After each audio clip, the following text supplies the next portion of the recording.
He didn't run back to the palace for a title. He ran because, according to his own explosive confession, he was losing himself piece by carefully polished piece. At least, that's how the story is being whispered behind velvet curtains and palace gates. The tale of a prince who once burned bridges on global television, now allegedly slipping back through a side door, eyes red, voice shaking, pride in tatters. And the shockwave didn't start with a tabloid leak or a Netflix trailer. It started inside a room heavy with history, where truth, or at least his version of it, spilled out like a glass shattering on marble. That was the moment Princess Anne stepped out and delivered the line that insiders say froze the air. Harry arrived not as a prince, but as a broken man. Not a duke, not a royal rebel. A man reportedly unraveling in real time. And when Prince Harry finally spoke, the performance accusations, the image obsession, the identity crisis, it all poured out in a way that felt less like strategy and more like emotional freefall. He allegedly described his marriage not as a partnership, but as a performance. A life choreographed for lenses he could no longer see past. Wrinkled suit, red-eye flight, no wife at his side.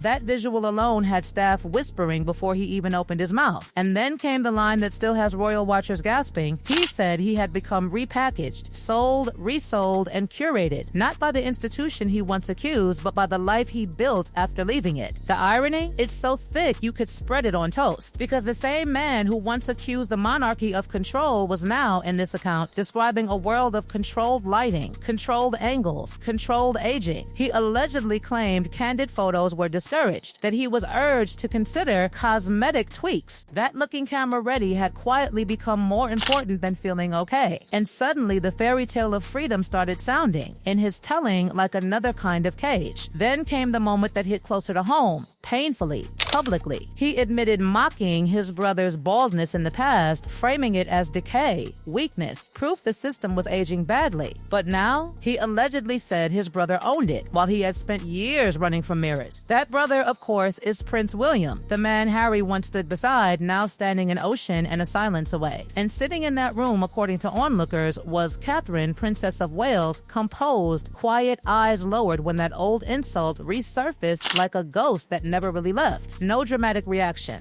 no icy glare, just stillness, which somehow made it louder. But the emotional spiral didn't stop with brotherly guilt. It turned toward fatherhood, and this is where the whispers get heavy. Harry reportedly described feeling like a digital father, seeing his children through screens, calls rescheduled, moments missed. Whether every detail is exactly as told or not, the image he painted was brutal. A man watching bedtime stories through a rectangle while life moved on without him. And then the silence from California. Because while this storm brewed in Windsor, Meghan Markle reportedly said nothing at first. No statement, no interview, no immediate counter-narrative. Just a cryptic social media post hours later, the kind that launches 1,000 interpretations and zero clarifications. That's when alleged messages surfaced, emotional, raw, unverified, but explosive. Lines about not being a product, not a brand extension, just a husband. Authenticity unknown. Impact undeniable. Because even rumors, when they sound that personal, travel fast. Behind the scenes, insiders claim Hollywood contacts were stunned, projects paused, PR teams scrambling, because vulnerability sells, until it turns into a marital meltdown playing out on a global stage. Meanwhile, back in the palace corridors Harry once called cold, the reaction wasn't triumph, it was caution. Word is Duchess Sophie pushed for grace with boundaries. That Catherine spoke of healing, not headlines. That Anne, ever the steel backbone of the family, focused less on emotion and more on consequences. Because confession may move hearts, but it doesn't automatically erase history. And hovering over all of it is the question nobody says too loudly: is this a man trying to come home, or a man trying to escape the life he chose when the fairy tale got too curated, too filtered, too lonely? What makes this saga so intoxicating and so tragic is that both sides once sold us the dream of liberation, the bold exit, the fresh start, the love story unbound by tradition. Now the same narrative feels like it's cracking, revealing something far more human underneath: ego, hurt, pride, regret, and two people who may have built an empire together but couldn't stop drifting apart inside it. And the palace? It's not not slamming the door, but it's not throwing it open either. The mood, insiders say, is careful, compassionate, but conditional, because this isn't just about feelings. It's about trust, duty, and a family that has learned the hard way that private pain can become public wildfire in seconds. So there he is, the runaway prince who once declared freedom, now allegedly whispering about peace instead. No crown talk, no grand return speeches, just a tired man, if his account is to be believed, trying to find the version of himself that existed before the cameras, before the brand, before the battle lines were drawn in interviews and memoir pages. But in royal life, you don't just walk back in and pick up where you left off. Not after years of televised truth-telling, not after accusations that scorched reputations, not after turning family into content. Forgiveness? Maybe. Reinstatement? That's a different crown entirely. But just when it seemed like the storm had settled, or at least moved into a quieter, more strategic phase, the revelation about the children hit. The one thing that could have the public rallying behind him, or just as easily, turning their backs for good. In the private session, Harry allegedly confessed, "I haven't held Lily since October last year. My video calls get rescheduled, forgotten, or time conflicts with her nap." These words, according to witnesses, brought more silence, more weight to the room. Imagine being a father, watching your children grow up through the digital screen, knowing full well that their lives were happening beyond your reach. For Harry, it was supposed to be different. He spoke about preparing Christmas gifts for his children in 2025, only to later find out that they had been asleep for most of the call. This isn't just a family issue anymore. This is about the cost of a public life, where even family moments are reduced to carefully timed photo ops, mediated by the press and controlled narratives. It's no longer a family secret, it's an institutional one. The press immediately pounced on this too, bringing the accusation of neglect under the spotlight. The same public who once adored his defiance now questioned his authenticity. Could he be both the disillusioned royal son and a caring father? Was he being manipulated by the very person he was fighting for? And then came the legal battles. The palace, ever so careful in the face of the scandal, was quick to initiate reviews.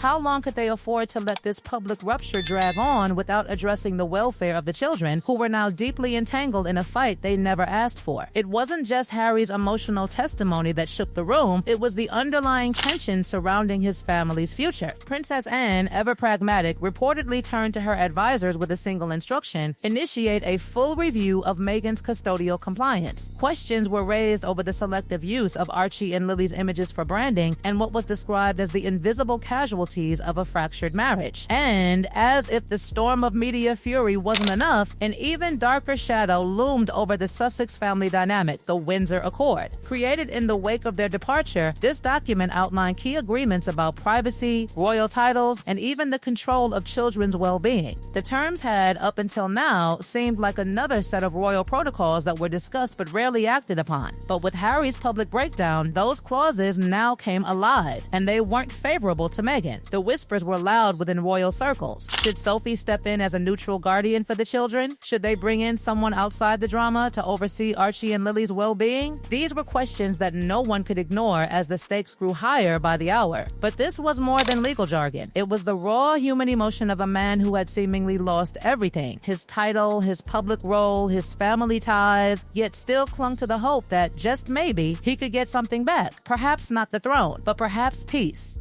Perhaps a family that could see him as more than a headline, more than a walking headline. And then there was Meghan, still silent as her husband's confession reverberated through the media and across continents. Behind the closed doors of Montecito, reports flooded in that she was beyond furious. That one comment about Harry being not a product stung. But it wasn't just about hurt feelings. It was about control, about image, and about what happens when the tightly curated brand begins to crumble under the weight of truth. Insiders say Meghan's silence wasn't out of politeness. No, it was strategy. A cryptic Instagram post, her hand resting on a leather-bound copy of The Feminine Mystique, spoke volumes, and for many, it felt like she was sending a pointed message. Don't perform for an audience that doesn't clap. In essence, was this her declaration that she was done with the performance, done with playing the part of the doting wife? Or was it her silent protest, acknowledging that her carefully controlled narrative was slipping out of her fingers? But Meghan didn't stop there. Her next move? A high-profile interview maybe even with the viewer Gayle King, to regain control of the narrative, to reassert her version of events. Because, as the whispers go, if Harry could speak his truth, so could she. And while Meghan and Harry danced around their truths behind the scenes, the royal family was making its own quiet moves. Princess Catherine, ever the composed figure, reportedly sent a private message of support to Harry through an intermediary. The note read, "You have told your truth. Now give your actions the same honesty." Her words were calm but firm, a message of grace tinged with a dose of reality. If Harry truly wanted to heal, there was more to do than just admitting his failings in public. The healing process for both him and for the family would require concrete actions, not just words. Yet despite all the turmoil, Catherine continued her work in public with a quiet strength that was starting to be recognized more than ever before. Polls showed a surge in public trust in Catherine's leadership, with many now seeing her as a stabilizing figure in the royal family, one who could hold the line while others, like Harry, faltered. A stark contrast to the narrative Meghan once pushed, the one about a monarchy stuck in outdated traditions. But public sentiment was shifting. With each passing day, it was clear that while Harry's confession had drawn sympathy from some quarters, it had also left a stain that couldn't easily be washed away. People were no longer simply rooting for a family to heal. They were now asking questions about the cost of that healing. And on the 9th of February, the royal family will meet again, not just to decide Harry's future, but to decide how to preserve the monarchy as an institution and as a family, without letting it crumble beneath the weight of personal drama. The dust from Harry's confessions, his revelations, and the personal battles of the Sussexes may not settle for a long time. But one thing is certain, in the realm of the royal family, truth is a dangerous currency, and Harry has spent his in a way that might not ever allow him to reclaim the life he left behind. The story isn't over, but for now it seems the monarchy stands firm, with just enough room to let a broken man back into the fold, but only if he plays by their rules. And that, it seems, is a gamble only time will tell. Only time will tell. Only time will tell. Only